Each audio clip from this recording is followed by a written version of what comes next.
ஓடும் ரயிலில் இளம்பெண்ணுக்கு பாலியல் தொல்லை கொடுத்த வாலிபரை திண்டுக்கல் ரயில்வே போலீசார் கைது செய்தனர்.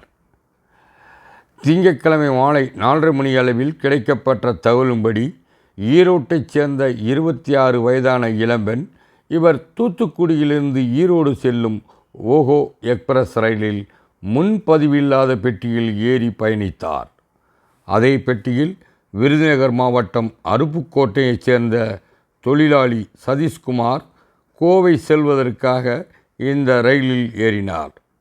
அதிக மது போதையில் இருந்த இவர் இளம்பெண்ணின் அருகே அமர்ந்திருந்தார். திண்டுக்கல் மாவட்டம் கொடைரோடு ரயில்வே ஸ்டேஷன் அருகே வரும்பொழுது சதீஷ்குமார் இளம்பெண்ணிடம் பாலியல் சீண்டலில் ஈடுபட்டார். அதிர்ச்சியடைந்த அப்பெண் அருகில் இருந்தவரின் உதவியோடு ரயில் பெட்டியில் ஒட்டப்பட்டிருந்த உதவி எண் 139 எண்ணில் புகார் தெரிவித்தார். அவர்கள் திண்டுக்கல் ரயில்வே போலீசாருக்கு தகவல் கொடுக்க இன்ஸ்பெக்டர் தூயமணி வெள்ளைச்சாமி தலைமையிலான போலீசார் அதிகாலை 3:30 மணிக்கு திண்டுக்கல் ரயில்வே ஸ்டேஷனுக்கு வந்த ஓகோ எக்ஸ்பிரஸ் ரயிலில் ஆய்வு செய்து இளம்பெண்ணிடம் பாலியல் சீண்டலில் ஈடுபட்ட சதீஷ்குமாரை கைது செய்து விசாரணை மேற்கொண்டு வருகின்றனர்.